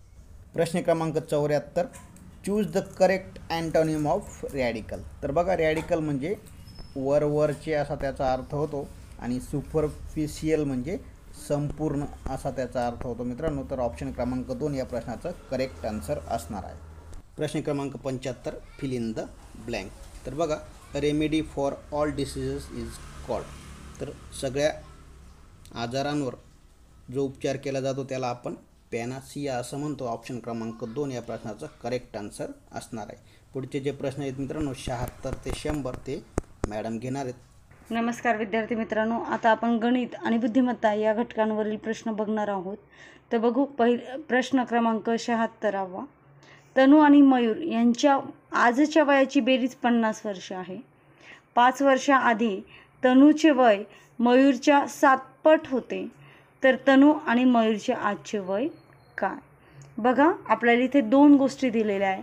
आजच्या वयाची बेरीज दिली आहे आणि 5 वर्षापूर्वीचं गुणोत्तर दिलेलं आहे. तर मग आपण सर्वात पहिल्यांदा तनू आणि मयूर यांचं काय करू, वय कन्सिडर करू. 5 वर्षापूर्वी सांगितलं आहे सर्वात पहिल्यांदा, म्हणून 5 वर्षापूर्वी काय वय असणार आहे तनूचं आणि मयूरचं ते बघा. 5 वर्षापूर्वी तनूचे वय मयूरच्या 7 पट होते, म्हणजे मयूर हा लहान असणार आहे, म्हणून मयूरचं वय x आलं आहे आणि मयूरच्या वयाच्या 7 पट आहे, म्हणून तनूचं वय काय आलं, 7x आलं. बघा, आपण 5 वर्षापूर्वी काय घडलं आहे ते सांगितलं आहे. मयूरचं वय x मानल्यावर तनूचं वय काय आलं आहे, 7x आलं आहे. तर आज काय कंडिशन असेल बघा, आज 5 वर्ष पूर्ण झाले, म्हणजे मयूरचं वय काय होणार आहे 5 वर्षानंतर, x अधिक 5 होईल आणि तनूचं वय काय होणार आहे, 7x अधिक 5. आपल्याला आता दोघांची वय मिळाली आहे, मयूरचं x अधिक 5 आणि तनूचं 7x अधिक 5. मग आजच्या वयाची बेरीज किती दिली आहे? 50 वर्ष दिली आहे. म्हणजे या दोन्ही वयांची बेरीज जर आपण केली तर ती किती असणार आहे? 50 वर्ष. तर बघा मग करा बेरीज. बेरीज काय आहे? मयूरचं वय काय आहे आजचं? x अधिक 5 आणि तनूचं काय आहे? 7x अधिक 5. या दोघांच्या वयांची बेरीज किती दिली आहे? 50 वर्ष. मग बघा x पदाची बेरीज करा. x अधिक 7x हे किती होणार आहे? 8x होणार आहेत. अधिक 5 अधिक 5 हे किती झाले? 10 बरोबर 50. आता हे 10 इथे बेरजे ते इकडे गेल्यावर काय होतील? वजाबाकीत जातील आणि 8x बरोबर 50 वजा 10 बरोबर काय येणार आहे? 40 येणार आहे. मग करा 8x बरोबर 50 वजा 10 40. आपल्याला xची किंमत काढायची आहे, त्याच्यामुळे हे जे 8 आहे गुणाकारातले इकडे पाठवू, ते भागाकारात जातील आणि x बरोबर काय येईल? 40 भागिले 8. 8 एक 8, 8 पंचे 40. म्हणजे xची किंमत किती आली आहे? ती आली आहे 5. पण आपण x काय मानलं होतं? x आपण हे मयूरचं वय मानलं होतं, हो की नाही? मग मयूरचं वय x आहे कधी? 5 वर्षापूर्वी. पण आजचं मयूरचं वय किती आहे? x अधिक 5. आपल्याला xची किंमत मिळाली आहे 5. मग आपण xच्या जागी टाकू 5 अधिक 5 बरोबर किती झाले? 10 वर्ष. म्हणजे मयूरचं वय किती आलं आहे? 10 वर्ष. आणि तनूचं वय किती आहे? तर तनूचं आजचं वय जे आहे ते आहे 7x अधिक 5. मग चला xच्या जागी 5 टाका. 7 गुणिले 5 अधिक 5. 7 5 35. 35 अधिक 5 बरोबर 40. म्हणजे तनूचं वय किती आलं आहे? तनूचं वय आलं आहे 40 आणि मयूरचं वय आलं आहे 10 वर्ष. म्हणजे पर्याय क्रमांक 3 हे त्याचं करेक्ट आन्सर असणार आहे. पुढचा प्रश्न बघा विद्यार्थी मित्रांनो. प्रश्न क्रमांक 77. काय दिलं आहे? 4/5 बरोबर 16/15. तर 3 बरोबर काय असं विचारलेलं आहे. जर आपण पहिल्या पदाचा विचार करत असताना आपल्याला लक्षात येईल की 4 या संख्येला 4ने गुणलं तर उत्तर 16 येणार आहे आणि 5ला जर 3ने गुणलं तर उत्तर काय येणार आहे? 15. म्हणजे आपल्याला जे पहिले पद आहे 4/5 याला कितीने गुणावं लागेल? 4/3ने गुणावं लागेल. त्यावेळेस आपलं दुसरं पद येतं 16/15. त्याचप्रमाणे आपलं जे तिसरं पद आहे 3, या 3ला आपल्याला कितीने गुणावं लागेल? 4/3ने गुणावं लागेल. मग 4/3ने गुणायचं आहे तर तुम्ही इथे म्हणताल छेद नाही आहे, म्हणून आपण छेद काय कन्सिडर करणार आहोत? 1 कन्सिडर करणार आहोत. कारण कोणत्याही संख्येला जर छेद नसेल तर तिथे छेद आपण 1 घेत असतो आणि आपल्याला याला कितीने गुणायचं आहे? 4/3ने गुणायचं आहे. हा 3 आणि हा 3 कॅन्सल होईल कारण 1 3 अंशामध्ये आहे, 1 छेदामध्ये आहे, दोन्ही कट होईल. उत्तर काय राहील? 4/1 म्हणजेच 4 उत्तर राहणार आहे. म्हणजे 3 हे आपलं तिसरं पद असलं आहे तर प्रश्नचिन्हाच्या जागी चौथ्या पदाच्या जागी कोणती संख्या असेल? 4. पर्याय क्रमांक 4 हे त्याचं करेक्ट आन्सर असणार आहे. प्रश्न क्रमांक 78. बघा प्रश्न क्रमांक 78 काय आहे? प्रश्नचिन्हाच्या जागी कोणती संख्या येईल? आपल्याला एक संख्या मालिका दिली विद्यार्थी मित्रांनो आणि त्या संख्या मालिकेमध्ये मध्यभागीच प्रश्नचिन्ह आहे. तर या प्रश्नचिन्हाच्या जागी कोणती संख्या असेल असं त्यांनी विचारलं आहे. बघा 17, 30, 47, प्रश्नचिन्ह आणि 93. तर मग या प्रश्नचिन्हाच्या जागी कोणती संख्या असेल? जर आपण संख्या मालिकेचं निरीक्षण केलं तर आपल्याला लक्षात येईल की या संख्या या क्रमाक्रमाने वाढत आहे काहीतरी, पण किती क्रमाने वाढतात हे समजत नाही आहे. त्याच्यामुळे आपण काय करू? या दोन्ही संख्यांमधल्या फरक काढत चालू.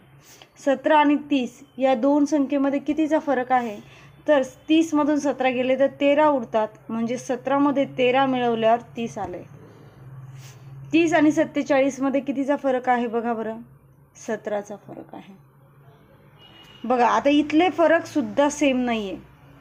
13मध्ये किती मिळवल्यावर 17 येतात? 4 मिळवल्यावर. म्हणजे त्यांनी काय केलं आहे? या फरकामध्ये सुद्धा कोणती तरी एक संख्या मिळवली आहे, त्यावेळेस पुढचा फरक आपल्याला मिळतो. 13 अधिक 4 बरोबर 17. आणि मग 30मध्ये 17 मिळवल्यावर 47 येत आहेत. त्याचप्रमाणे 47मध्ये 17 डायरेक्ट नाही मिळवायचे, आपल्याला या 17मध्ये 4 मिळवायचे आहेत. 17 अधिक 4 बरोबर किती झाले? 21. आणि हे 21 आणि 47ची बेरीज करा, ते उत्तर इथे प्रश्नचिन्हाच्या जागी असतं. 47 अधिक 21 बरोबर 68. म्हणजे प्रश्नचिन्हाच्या जागी कोणती संख्या असणार आहे? तर 68. पर्याय क्रमांक 2 हे त्याचं करेक्ट आन्सर असणार आहे. चला तर बघूया पुढचा प्रश्न. प्रश्न क्रमांक 79. एका पार्टीत 20 लोक एकत्र आल्यावर प्रत्येकाने एकदा एकमेकांशी हस्तांदोलन केले, तर एकूण किती हस्तांदोलने झाले? बघा, आपल्याला काय सांगितलं, एका पार्टीमध्ये एकूण किती लोक आहेत? 20 लोक आहे आणि प्रत्येकाने प्रत्येकाशी एकदा हस्तांदोलन केलं आहे. मग जर 20 लोक आहेत म्हणून 20 वजा 1 करा, 19 लोक. म्हणजे एका व्यक्तीने किती जणांशी हस्तांदोलन केले? 19 लोकांशी हस्तांदोलन केले, म्हणून आपण 20 वजा 1 करत आहोत. 19 आले. मग 1 ते 19 अंकांची बेरीज करा. 1 ते 19 अंकांची बेरीज म्हणजे काय करायचं आहे? 1 अधिक 2 अधिक 3 अधिक 4 असं करत 19 पर्यंत करायचं. अधिक 19 या सगळ्या अंकांची बेरीज करा, तुम्हाला उत्तर मिळेल. तुम्ही म्हणाल ही बेरीज करायला खूप वेळ लागणार आहे, मग त्याच्यासाठी एक शॉर्टकट आहे. बघा, 1 ते 19 अंकांची बेरीज करायची आहे, म्हणून 19 गुणिले 20 करावं. 19 नंतरचा अंक घ्या, छेदामध्ये 2. चला द्या भाग. बेक बे, बेदाही 20. राहिलंय काय? फक्त 19 गुणिले 10. उत्तर येईल 190. म्हणजे त्या पार्टीमध्ये एकूण किती हस्तांदोलने झाली होती? तर 190. पर्याय क्रमांक 2 हे त्याचं करेक्ट आन्सर आहे. प्रश्न क्रमांक 80. 25 पासून 55 पर्यंत मूळ संख्या किती? आपल्याला 25 पासून 55 पर्यंत असलेल्या मूळ संख्या विचारलेल्या आहेत. तर पहिल्यांदा मूळ संख्या म्हणजे काय आपण ते समजून घेणार आहोत. मूळ संख्या म्हणजे अशा संख्या की ज्या कोणत्याही पाढ्यामध्ये नाहीत. साध्या सोप्या भाषेत सांगायचं झालं तर कोणत्याही पाढ्यात नाही. मग कोणत्या संख्या आहे की ज्या दुसऱ्यांच्या पाढ्यात नाही आहेत? कन्सिडर. तर 1 ते 10 मधल्या मी संख्या सांगते बघा.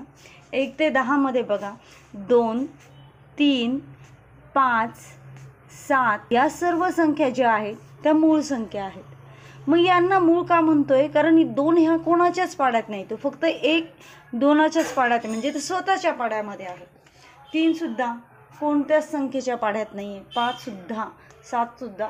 यांना काय म्हणतो आपण? मूळ संख्या म्हणतो. मग मूळ संख्या मग असं सांगणार का ज्या कोणत्याही संख्येच्या पाढ्यात नाही आहे? असं नाही. तर त्याची डेफिनेशन काय आहे?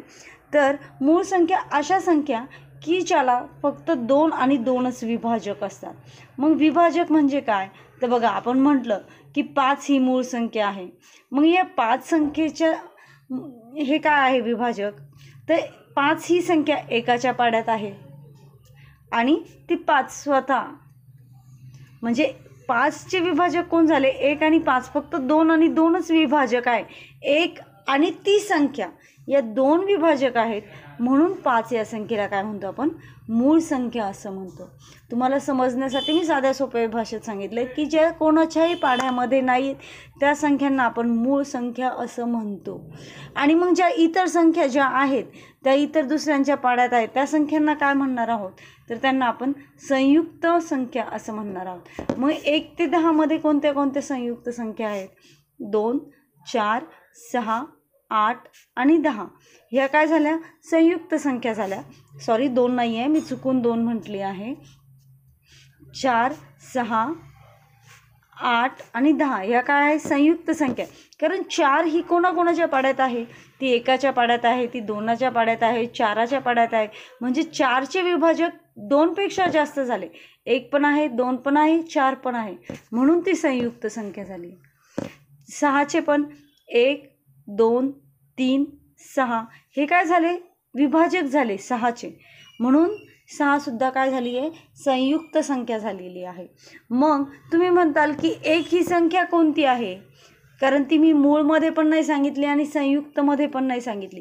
तर 1 ही मूळ पण नाही आणि संयुक्त पण नाही. ती कोणतीच संख्या नाही आहे, मूळ नाही आणि संयुक्त नाही. मग त्यांनी आपल्याला कोणते विचारले मूळ संख्या?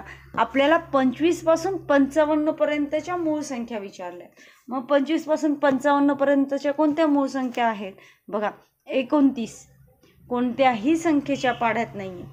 त्यानंतर 31, 37, 41, 43, 47 आणि 53. या ज्या संख्या आहेत 55 पर्यंतच्या, ह्या काय आहेत? मूळ संख्या आहेत. कारण हिला फक्त 2 आणि 2 विभाजक आहे. कोणते 2 विभाजक? 1 आणि ती संख्या स्वतः, म्हणून या मूळ संख्या आहेत. मग हे किती संख्या आहेत बघा बरं? 1, 2, 3, 4, 5, 6 आणि 7. तर एकूण किती मूळ संख्या आहेत?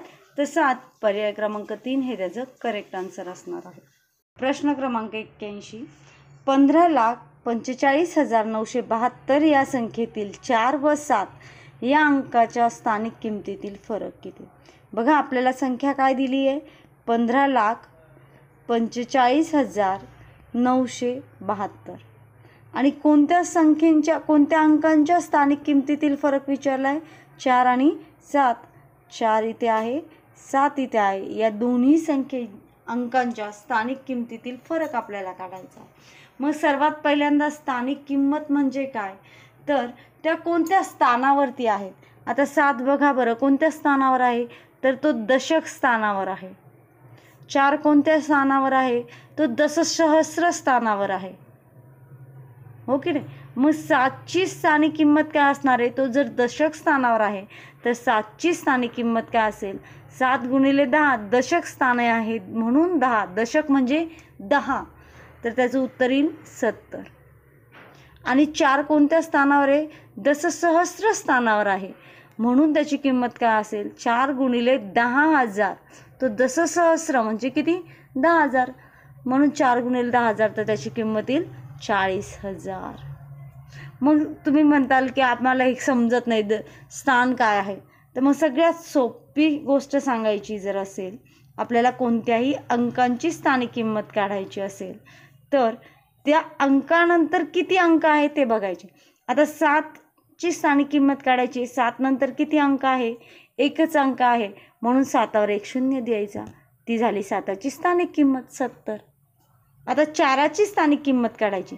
4 नंतर किती अंक आहे मोजा? 1, 2, 3, 4 म्हणून 4 नंतर 4 शून्य द्या. ती झाली 4ची स्थानिक किंमत, झाले 40,000. आता या दोन्ही स्थानिक किमतीतील फरक काढायचा आहे. मग 40,000 मधून 70 वजा करा. 40,000 वजा 70, तुमचं उत्तर किती येणार आहे? तर ते येईल 39,930. वजाबाकी किती आली? 39,930. पर्याय क्रमांक 3 हे त्याचं करेक्ट आन्सर आहे. प्रश्न क्रमांक 82. एक संख्या दुसरीच्या तिप्पट आहे. दोन्ही संख्यांची बेरीज 120 आहे, तर पहिली संख्या किती? आपल्याला 2 संख्या दिल्या. तर पहिल्या कंडिशनमध्ये त्यांनी काय सांगितलं? एक संख्या दुसरीच्या तिप्पट आहे म्हणून आपण सगळ्यात पहिल्यांदा दुसरी संख्या मानू. दुसरी संख्या x आहे. मग पहिली संख्या काय येणार आहे? पहिली संख्या काय येईल? ती 3x आहे. 3x येईल. का 3x येईल? कारण ती दुसऱ्या संख्येच्या कशी आहे? तिप्पट आहे म्हणून दुसरी संख्या x आणि पहिली संख्या काय असेल? 3x असेल. पुढे त्यांनी काय सांगितलं? दोन्ही संख्यांची बेरीज 120 आहे म्हणजे x आणि 3x या दोघांची जर बेरीज केली तर ती किती येईल? 120 येईल. तर पहिली संख्या किती? आपल्याला पहिली संख्या काढायची आहे. मग आपल्याकडे दोन्ही संख्या मिळाल्या. पहिली संख्या आहे 3x, दुसरी संख्या आहे x आणि या दोघांची बेरीज 120. चला करा बेरीज. 3x अधिक x किती झाले? 4x झाले. मग हा 4 इथे गुणाकारात आहे, ह्या साईडला पाठवू. तो काय होईल? भागाकारात जाईल आणि x बरोबर काय येईल? 120 भागिले 4. 4 1 4, 4 3 12 आणि हा वरचा शून्य जसाचा तसा. म्हणजे x ची किंमत किती आली आहे? तर x ची किंमत आली आहे 30. x ची किंमत काय आली आहे? 30. पण x काय होती? ही आपली दुसरी संख्या होती. त्यांनी आपल्याला पहिली संख्या विचारली आणि पहिली संख्या आपण काय मानली होती, काय होती आपली पहिली संख्या, 3x होती. म्हणून 3 गुणिले 30 करा, एक्सची किंमत टाकावी लागेल, ती आली 30. 3 गुणिले 30 उत्तर येईल 90. म्हणजे आपली पहिली संख्या काय असणार आहे, 90. पर्याय क्रमांक 1 हे त्याचं करेक्ट आन्सर असणार आहे. प्रश्न क्रमांक 83. राम दरमहा 300 रुपये बचत करतो, तर 6 वर्षामध्ये तो किती बचत करेल? बघा आपल्याला काय सांगितलंय, राम दरमहा म्हणजे काय, दर महिन्याला. राम एका महिन्यामध्ये किती बचत करतो, 300 रुपये. एका महिन्यात 300 रुपये बचत करतो म्हणजे एका वर्षात किती बचत करणार आहे, वर्षामध्ये 12 महिने असतात म्हणून 300 गुणिले 12 करा, 12 36, वरचे 2 शून्य जसेच्या तसे लिहून द्या. म्हणजे राम एका वर्षामध्ये किती बचत करतो, 3600 रुपये बचत करतो. पण त्यांनी विचारलं काय, तो 6 वर्षात किती बचत करणार आहे, म्हणून 3600 गुणिले 6 करा. 3600 गुणिले 6 तुमचं उत्तर येईल 21600. किती बचत करणार आहे मग तो 6 वर्षामध्ये, 21600. पर्याय क्रमांक 1 हे त्याचं करेक्ट आन्सर असणार आहे. प्रश्न क्रमांक 84. 64चा वर्ग वजा 36चा वर्ग बरोबर किती? बघा आपल्याला 2 संख्यांचा वर्ग करायचा आहे आणि त्यांची वजाबाकी करायची आहे. मग हा वर्ग करताना किती वेळ लागेल बघा, 64 गुणिले 64 म्हणजे 64चा वर्ग, 36 गुणिले 36, याला खूप वेळ लागेल. आपण शाळेत असताना एक सूत्र शिकलो होतो, कोणतं, एचा वर्ग वजा बीचा वर्ग. आठवतं काय सूत्र होतं ते, एचा वर्ग वजा बीचा वर्ग, ए वजा बी एका कंसात आणि दुसऱ्या कंसात ए अधिक बी. हे सोडवल्यावर आपल्याला आपल्या प्रश्नाचं उत्तर मिळणार आहे. मग इथे आपण ए कन्सिडर करा 64 आहे आणि बी कन्सिडर करा 36 आहे. मग सोडवा. 64 वजा 36 एका कंसामध्ये घ्या आणि 64 अधिक 36 एका कंसात घ्या. चला करा बेरीज आणि वजाबाकी. 64 मधून 36 गेले, किती उरतात, तर 28 उरतात. आणि 64 अधिक 36 किती बेरीज होणार आहे, 100. या दोघांचा गुणाकार करा, 28 गुणिले 100 तो किती येईल, 2800. म्हणजे पर्याय क्रमांक 3 हे त्याचं करेक्ट आन्सर असणार आहे. मग आपण हे पडताळा करून बघायचं का, तर आपण सर्वात पहिल्यांदा 64चा वर्ग लिहू. 64चा वर्ग किती आहे, 64चा वर्ग बरोबर तो येतो 4096. आणि 36चा वर्ग किती आहे, तर 36चा वर्ग आहे 1296, 1296. करा या दोघांची वजाबाकी. 6 मधून 6 गेले 0, 9तून 9 गेले 0, 0तून 2 जात नाही म्हणून हातचा घेतला, तिथे झाले 10, 10तून 2 गेले उरले 8, हातचा रिटर्न दिला, 4तून 2 गेले उरले 2800.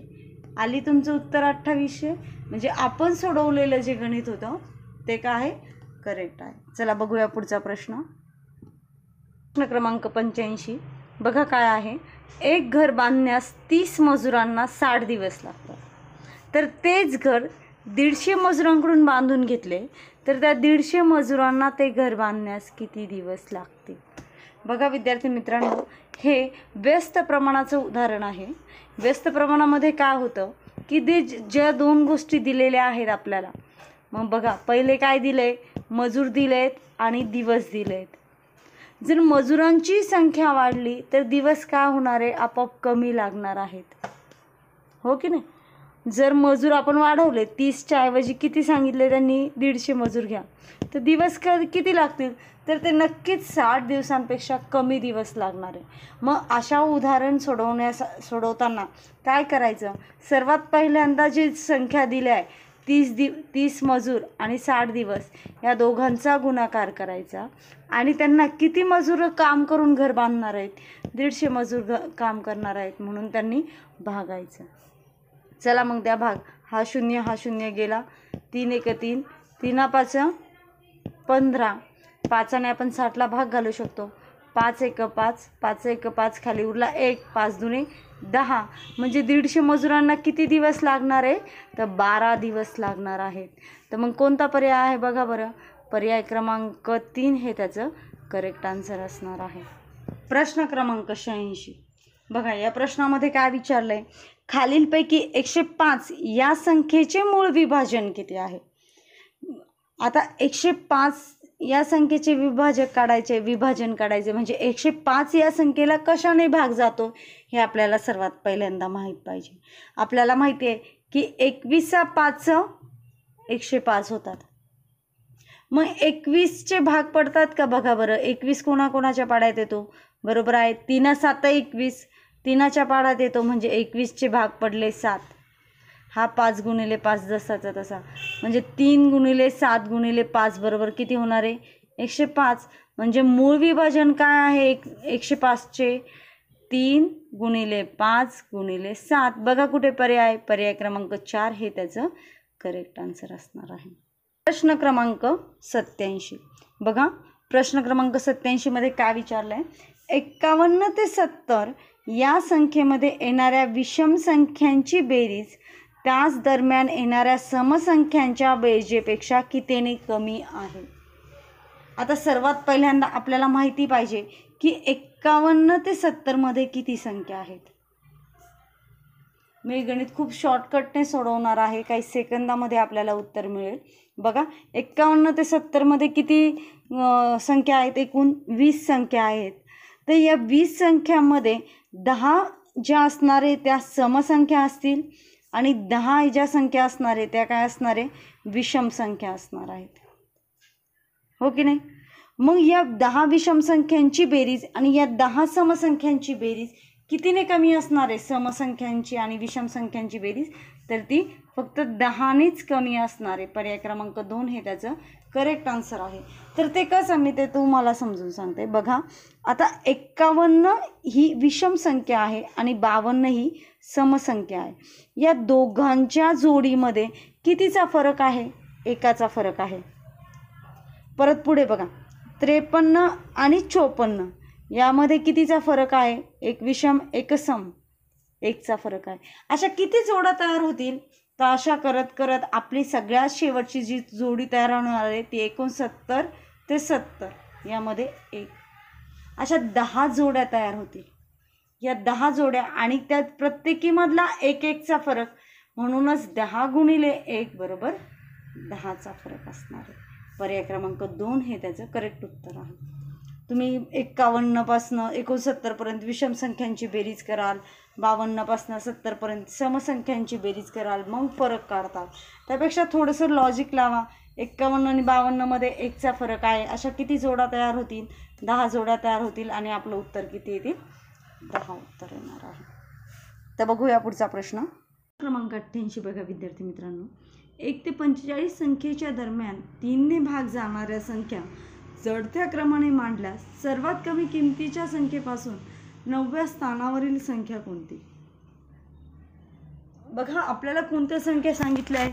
1 ते 45च्या दरम्यान असणाऱ्या संख्या सांगितल्या आहे आणि त्यामध्ये सुद्धा कोणत्या? 3ने भाग जाणाऱ्या पाहिजे. आणि कोणती पाहिजे? चढत्या क्रमाने मांडल्यावर 9व्या स्थानावरील संख्या पाहिजे. म्हणजेच आपल्याला 3 गुणिले 9 करा, तुमचं उत्तर तुम्हाला मिळून जाईल 27. उत्तर काय असणार आहे? 3 गुणिले 9 बरोबर 27. म्हणजे 9व्या स्थानावर जी संख्या असेल 3ने भाग जाणारी ती कोणती असणार आहे? 27 असणार आहे. पर्याय क्रमांक 2 हे त्याचं करेक्ट आन्सर आहे. तर मग तुम्ही म्हणताल कसं काय? पडताळा करून बघू. आपल्याला 1 ते 45च्या दरम्यान असणाऱ्या 3ने भाग जाणाऱ्या संख्या पाहिजे आहे. मग आपण त्या संख्या लिहू.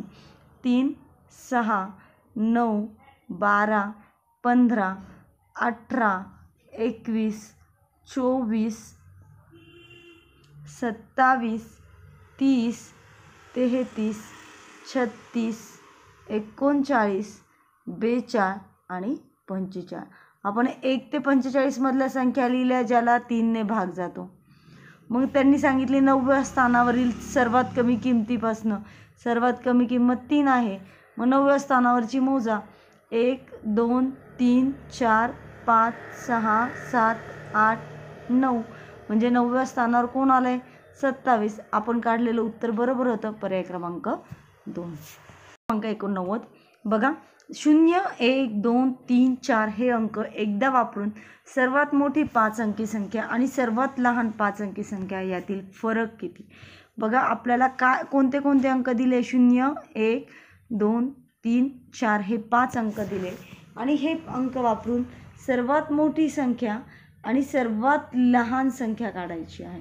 मग मोठी संख्या काढताना तुम्हाला माहिती आहे की मोठ्या अंकापासून लहान अंकापर्यंत लिहित जायचं. मग सर्वात मोठा अंक कोणता आहे? 4, म्हणून 4, त्यानंतर 3, त्यानंतर 2, 1 आणि सर्वात लहान 0. ही झाली सर्वात मोठी संख्या. लहान संख्या लिहायची म्हणजे लहान अंकापासून सुरुवात करायची. पण जर आपण 0पासून जर सुरुवात केली तर 4 अंकी संख्या तयार होतील, हो की नाही? 0, 1, 2, 3, 4 असं लिहिलं तर आपण ही संख्या काय वाचू? 1234. 4 अंकी संख्या तयार झाली. आपल्याला 5 अंकी संख्या पाहिजे. मग 5 अंकी संख्या पाहिजे असेल तर 1 आपण आधी घेऊ आणि 0 त्याच्यानंतर घेऊ आणि आपली सर्वात लहान संख्या काय असेल? 1, 0, 2, 3, 4 ती असेल 10,234. त्यांनी काय सांगितलं आहे? फरक सांगितला आहे. मोठी संख्या कोणती आहे? 43,210 आणि लहान संख्या आहे 10,234. या दोघांची वजाबाकी करा. जे वजाबाकी असेल तेच आपलं उत्तर असणार आहे. 43,210 वजा 10,234. या दोघांची वजाबाकी करा. ती वजाबाकी येते 32,976. मग 32,976 किती आहे? कुठे आहे? पर्याय क्रमांक 3 हे त्याचं करेक्ट आन्सर असणार आहे. प्रश्न क्रमांक 90 बघा, राम पूर्वेकडे 6 किलोमीटर चालत गेला, नंतर उजवीकडे वळून 8 किलोमीटर चालत गेला, तर रामचे आरंभ स्थानापासून अंतिम स्थानापर्यंतचे अंतर किती? बघा, त्यांनी सांगितले राम कुठे चालत गेला? पूर्वेकडे. आपल्याला दिशा माहिती आहे. वरच्या साईडला कोणती दिशा असते? उत्तर. आणि उत्तरच्या विरुद्ध बाजूस दक्षिण. उत्तरेच्या उजवीकडेची जी बाजू असते ती असते पूर्व आणि डावीकडची जी बाजू असते ती पश्चिम. म्हणजे राम जर कन्सिडर करा इथे उभा आहे, पूर्वेकडे चालत गेला आहे, पूर्व दिशा इथे आहे, म्हणजे तो सरळ चालत गेला 6 किलोमीटर. त्यानंतर तो उजवीकडे वळाला आहे. राम जर पूर्वेकडे चालत जात आहे तर त्याचा चेहरा कुठे असेल? तोंड कुठे असेल? पूर्वेकडे. आणि त्याची उजवी बाजू कोणत्या साईडला असेल? खालच्या, म्हणजे दक्षिणेकडे. तो 8 किलोमीटर चालत गेला. तर त्यांनी आरंभ स्थानापासून तो पोचला इथे, या दोन्ही स्थानामधलं अंतर किती आहे असं विचारलं. बघा, जर आपण व्यवस्थित विचार केला तर इथे तयार झाला काटकोन त्रिकोण. आणि काटकोन त्रिकोणाचा जो प्रमेय आहे पायथागोरसचा प्रमेय, त्यामध्ये या बाजूची किंमत काढण्यासाठी दिलेल्या 2 बाजूंच्या वर्गांची बेरीज करा आणि त्याचं वर्गमूळ काढा. तुम्हाला ह्या बाजूचं उत्तर मिळेल. मग करा. 6चा वर्ग अधिक 8चा वर्ग. 6चा वर्ग किती आहे? 36 आणि 8चा वर्ग किती आहे? 64. या दोघांची बेरीज करा. ती बेरीज किती येणार आहे? 100 आणि 100चं वर्गमूळ काढा. उत्तर येईल 10. म्हणजे आरंभ स्थानापासून अंतिम स्थानापर्यंतचं अंतर जे आहे ते किती असणार आहे? 10. पर्याय क्रमांक 3 हे त्याचं करेक्ट उत्तर असणार आहे. प्रश्न क्रमांक 91, पहिली संख्या दुसरीच्या दुप्पट व तिसरीच्या तिप्पट आहे. तिन्ही संख्यांची सरासरी 44 आहे, तर पहिली संख्या कोणती किंवा किती? काढा. तर बघा, आपल्याला 3 संख्या दिल्या आहे. कोणत्या कोणत्या? पहिली, दुसरी आणि तिसरी. मी असं लिहिते का? कारण आपल्याला संख्या एकही दिलेली नाही. त्यांनी सांगितलं पहिली संख्या दुसरीच्या दुप्पट आहे आणि तिसरीच्या तिप्पट आहे. तर आपण कन्सिडर करू की तिसरी संख्या सर्वात पहिल्यांदा मानू. तिसरी संख्या x मानली तर पहिली संख्या काय येईल? ती जर तिसरीच्या तिप्पट असेल तर पहिली संख्या येईल 3x. आता पहिली संख्या दुसरीच्या दुप्पट आहे म्हणजे दुसरी संख्या काय असणार आहे? पहिलीच्या निमपट असणार आहे. जर पहिली संख्या 3x असेल तर दुसरी काय असणार आहे? 3x/2. म्हणजे आपल्याला तिन्ही संख्या मिळाल्या. पहिली मिळाली 3x, दुसरी मिळाली 3x + 2 आणि तिसरी मिळाली x. पुढे त्यांनी काय दिले, या तिन्ही संख्यांची सरासरी दिली आहे. सरासरी म्हणजे या तिन्ही संख्यांची बेरीज आणि तिला 3ने भागला आहे. म्हणजे आपण इथे काय करू, गुणाकार करू. 44 गुणिले 3 बरोबर 132. म्हणजे त्या तिन्ही संख्यांची बेरीज किती आहे, 132 आहे. मग सोडवा. चला, आपल्याला काय दिलेलं आहे ते, आपल्याला तिन्ही संख्यांची बेरीज मिळाली आहे. पहिली संख्या आहे 3x, दुसरी आहे 3x अधिक 2, तिसरी आहे x. आणि या तिन्ही संख्यांची बेरीज किती आहे, 132. आता इथे या तिन्ही संख्यांचा छेद समान नाही आहे. छेद समान करण्यासाठी पहिल्या संख्येला 2ने गुणू आणि तिसऱ्या संख्येला सुद्धा 2ने गुणू, म्हणजे छेद समान होईल. 3 गुणिले 2 6x अधिक 3x अधिक 2 आणि सर्व संख्येचा छेद किती आलेला आहे, 2 आला आहे. करा मग. 6 अधिक 3 9, 9 2 11x. 11x छेद 2 बरोबर 132. आपल्याला xची किंमत काढायची आहे, म्हणून हे 2 इकडे पाठवू आणि हे 11 पण इकडे पाठवू. 2 भागाकारात आहेत ते गुणाकारात जातील, 11 गुणाकारात आहेत ते भागाकारात येतील. आणि x बरोबर काय येईल आपलं, x बरोबर 132 गुणिले 2 छेदामध्ये 11. 11ने आपण 132ला भाग घालू शकतो. 11 1 11, भाग 11चाच गेला. 13मधून 11 गेले, उरले 2, वरतून परत 2 आले. 11 2 22, उत्तर आलं 12. x बरोबर काय आलं, 12 गुणिले 2 बरोबर 24. म्हणजे पहिली संख्या मिळाली. x काय मानलं होतं आपण, तिसरी संख्या मानली होती. x काय मानलं होतं आपण, तिसरी संख्या मानली होती. आणि तिसरी संख्या काय होती आपली, तिसरी संख्या होती x, ती आली 24. त्यांनी विचारले पहिली संख्या होती 3x, म्हणजे 24 गुणिले 3 बरोबर 72. म्हणजे पहिली संख्या काय झाली, 72. पर्याय क्रमांक 4 हे त्याचं करेक्ट उत्तर असणार आहे. प्रश्न क्रमांक 95. एक पदावली दिली आणि ती पदावली आपल्याला सोडवायची. बघा काय आहे, 66 अधिक 5 गुणिले 12 भागिले कंसामध्ये दिलं आहे बघा 180 भागिले 3.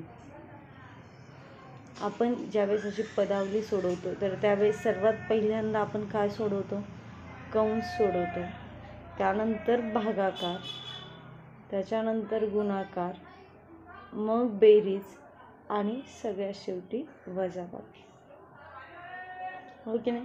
मग चला आता आपण सोडवू. तर सगळ्यात पहिल्यांदा आपल्याला काय सोडवायचं आहे, कंस सोडवायचा आहे. आणि कंस सोडवताना 180 भागिले 3 दिलेला आहे बघा पहिल्यांदा.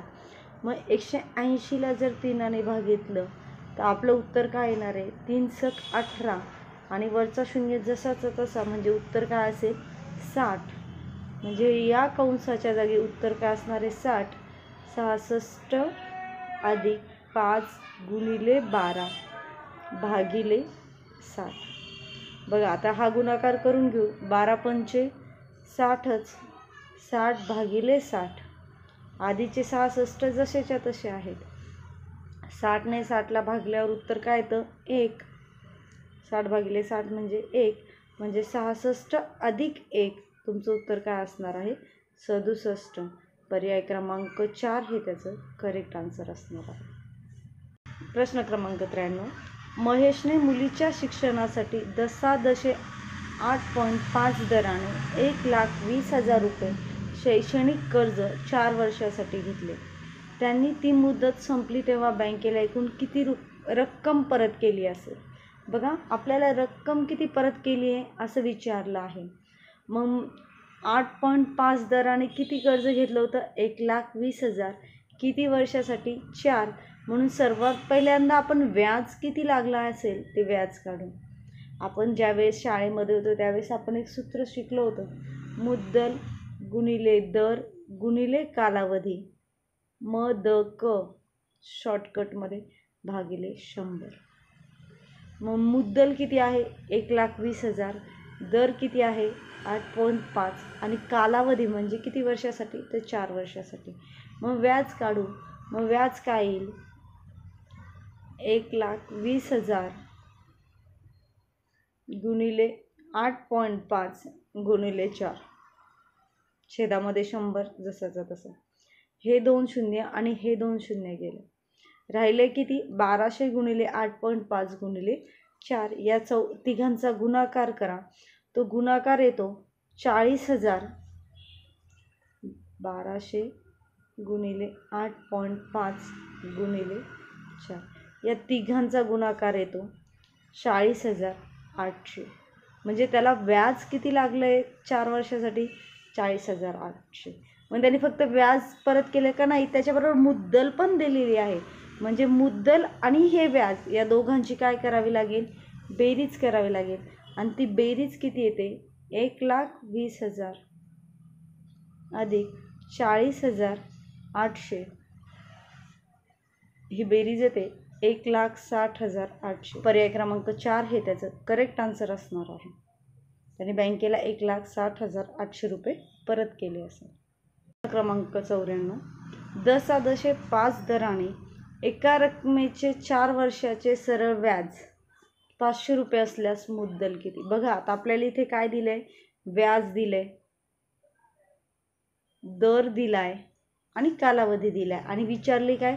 मुद्दल. आपलं सूत्र बरोबर आहे, व्याज बरोबर मुद्दल गुणिले दर गुणिले कालावधी छेदामध्ये 100. आता व्याज किती दिले त्यांनी? 500 रुपये. ते लिहून घेऊ. मुद्दल काढायची म्हणून मग जसाचा तसा लिहू. दर 5 आहे, कालावधी 4 वर्षाचा आहे आणि छेदामध्ये 100. आपल्याला मुद्दल काढायचे म्हणून ह्या जे अंक आहेत ते इकडे पाठवू. 100 भागाकारात आहे, इकडे गेल्यावर गुणाकारात होतील. आणि 5/4 गुणाकारात आहे, ते कशात जातील? भागाकारात जातील. म्हणून मुद्दल बरोबर 500 गुणिले 100 छेदामध्ये 5 गुणिले 4. 5 आणि 5ला भाग घालू. 5 1 5, 5 1 5 आणि वरचे 2 शून्य जसेच्या तसे. 4 आणि 100ला भाग घालू. 4 1 4, 4 दुने 8, खाली उरले 2, 4 पंचे 20. म्हणजे आपली मुद्दल काय राहते? मुद्दल बरोबर 25 गुणिले 100 म्हणजे 2500. म्हणजे त्याने किती रक्कम घेतली होती? 2500 रक्कम घेतली होती. पर्याय क्रमांक 2 हे त्याचं करेक्ट आन्सर असणार आहे. प्रश्न क्रमांक 95. एका रंगमंचावरील 6 कलाकारांनी, किती कलाकार आहेत? 6 कलाकार आहेत. प्रत्येकाने प्रत्येकाशी एकदा हस्तांदोलने केली, तर एकूण किती हस्तांदोलने झाली? बघा, मी काय सांगितलं होतं? 6 जण आहेत म्हणून 6 वजा 1 करा. कारण एक व्यक्ती 5 जणांशी हस्तांदोलन करेल, एक स्वतःशी करेल का? नाही, म्हणून 5. मग 1 ते 5 या अंकांची बेरीज करा. मग ही 1 ते 5 अंकांची बेरीज आपण कशी करतो? 5 गुणिले 6 छेदामध्ये 2. बेकबे बेत्रिक 6. 5 गुणिले 3 बरोबर 15. पर्याय क्रमांक 3 हे त्याचं करेक्ट आन्सर असणार आहे. क्रमांक 96. एका वर्तुळाकार मैदानाचे क्षेत्रफळ 154 सेंटीमीटर स्क्वेअर असेल तर त्या मैदानाचा परिघ किती असेल? बघा, आपल्याला एक वर्तुळ दिलं आहे. वर्तुळ समजा एक काय आहे? तुमचं मैदान आहे. या मैदानाचं डायरेक्ट त्यांनी क्षेत्रफळ दिलं आहे 154 सेंटीमीटर. आणि त्याचा परिघ विचारला आहे. म्हणजे परिघ म्हणजे बाहेरची जी लांबी आहे ती किती असेल असं विचारलं. मग या क्षेत्रफळावरून आपण त्या वर्तुळाची काय काढून घेऊ? त्रिज्या काढून घेऊ. आपल्याला माहिती आहे वर्तुळाचं क्षेत्रफळाचं सूत्र काय आहे? ते आहे पाय आर वर्ग. आर म्हणजे त्रिज्या. पायची किंमत फिक्स असते, ती असते 22/7 गुणिले आर वर्ग. आपल्याकडे वर्तुळाचं क्षेत्रफळ आहे ते 154 सेंटीमीटर स्क्वेअर. मग आरची किंमत काढायची म्हणून 22/7 आपण ह्या साईडला पाठवू. आणि आर वर्ग बरोबर काय येईल? मग आर वर्ग बरोबर 154 गुणिले 7 छेदामध्ये 22. 22ने 154ला भाग घाला. 22 1 22, 22 7 154. म्हणजे आर वर्ग म्हणजे त्रिज्या बरोबर काय राहतं आहे? 7 गुणिले 7. बघा, इथे त्रिज्येचा काय आहे? वर्ग आहे, आरचा वर्ग आहे. इथे सुद्धा 7 गुणिले 7 आहे. दोन्हीकडचं वर्गमूळ घेऊ आणि आपल्याला त्रिज्या काय मिळेल? आर बरोबर 7. म्हणजे त्या वर्तुळाची त्रिज्या काय असणार आहे? 7 सेंटीमीटर. आता परीघ विचारला आहे, मग परीघाचं सूत्र आपल्याला माहिती आहे. परीघ कसा काढतात? 2 पाय आर. पायची किंमत फिक्स असते, आर म्हणजे त्रिज्या. मग 2 गुणिले 22/7 आणि त्रिज्या आपण आत्ताच काढली ती किती आली? 7 सेंटीमीटर. 7 × 7 7 × 7 आणि परीघासाठी काय उरले? 2 गुणिले 22 22 दुने 44 सेंटीमीटर. म्हणजे त्या मैदानाचा परीघ किती असणार आहे? 44 सेंटीमीटर. पर्याय क्रमांक 3 हे त्याचं करेक्ट उत्तर असेल. प्रश्न क्रमांक 97 बघा, प्रश्नचिन्हाच्या जागी कोणती संख्या येईल? आपल्याला एक संख्या मालिका दिली आहे आणि त्या संख्या मालिकेमध्ये प्रश्नचिन्ह दिले आहे. आपण आधी संख्या मालिका वाचू. 5824, त्यानंतर येत आहेत 5242, त्यानंतर तुमचं प्रश्नचिन्ह, त्यानंतर 4247 आणि मग सगळ्यात शेवटी 3823. संख्या जर बघितल्या तर संख्या ह्या काय होत चालल्या आहेत? कमी होत चालल्या आहे. म्हणजे या 5824मधून कोणती तरी संख्या वजा केली असेल तेव्हा आपल्याला 5242 मिळेल. परत इथून काहीतरी वजा करणार आहोत, मग पुढची संख्या मिळेल. बघा मग 5824 आणि 5242मध्ये कितीचा फरक आहे? जर आपण त्या दोघांमधला जर फरक काढला तर तो येतो 582. आणि 4247 आणि 3823मध्ये जर फरक काढला तर तो येतो 424. म्हणजे या दोघांमध्ये काही संबंध लागत नाही. पण जर आपण या पहिल्या दोन संख्येचा विचार जर केला, 5824 आणि 5242मधून किती वजा केले? 582 वजा केलेत, तेव्हा 5242 उत्तर आपल्याला मिळालं. मग हे 582 कुठून आले? तर पहिल्या संख्येमधलेच पहिले 3 अंक त्यांनी घेतलेले आहेत. बघा, 5824 या संख्येमधून त्यांनी काय वजा केले? पहिले 3 अंक वजा केले, 582. त्यावेळेस वजाबाकी करू. 4तून 2 गेले, उरले 2. 2तून 8 जात नाही, हातचा घेऊ, उत्तर आलं 12. 12तून 8 गेले, उरले 4. हातचा रिटर्न दिला. 8तून 6 गेले, उरले 2. 5 जसाचा तसा. तुमचं उत्तर काय आहे? 5242 आले. परत 5242मधून कोणती संख्या वजा करावं लागेल? त्याचे पहिले 3 अंक वजा करावे लागतील. 524. चला करा 524 वजा. 2तून 4 जात नाही, हातचा घेऊ, उत्तर आलं 12. 12तून 4 गेले, उरले 8. हातचा रिटर्न दिला. 4तून 2 गेले आणि हातचा एक 3. 4तून 3 गेले, उरला 1. 2तून 5 जात नाही, परत एक हातचा घेतला, इथे झाले 12. 12तून 5 गेल्यावर उरले 7. हातचा रिटर्न दिला. 5तून 1 गेला, उत्तर आलं 4. म्हणजे आपल्या प्रश्नचिन्हाच्या जागी कोणती संख्या असणार आहे? 4718. मग 4718 पर्याय कुठे आहे बघा बरं. पर्याय क्रमांक 2 हे त्याचं करेक्ट आन्सर असणार आहे. आपण पडताळासाठी पर्याय चेक करून बघू. 4718मधून कोणती संख्या वजा करावी म्हणजे 4247 येईल, तर 471 वजा करावं लागेल. पहिले 3 अंक घेतो आहेत म्हणून वजा 471. 8तून 1 गेला, 7. 1मधून 7 जात नाही, हातचा घेतला, इथे झाले 11. 11तून 7 गेले, उरले 4. हातचा रिटर्न दिला. 7तून 5 गेले, उरले 2. 4 जसाचा तसा 4247. आपला पुढचा पर्याय तोच आहे, म्हणजे पुढची संख्या तीच आहे. म्हणजे आपण काढलेलं उत्तर काय आहे? बरोबर असणार आहे. पर्याय 2 हे त्याचं करेक्ट आन्सर आहे. प्रश्न क्रमांक 98 बघा, इथे सुद्धा संख्या मालिकाच आहे. 64, 10, 39 प्रश्नचिन्ह. आता 64चे 10 झालेत. कसं काय 64चे 10 झाले? बघा, 6 अधिक 4 बरोबर किती होत आहे? 10 होत आहे.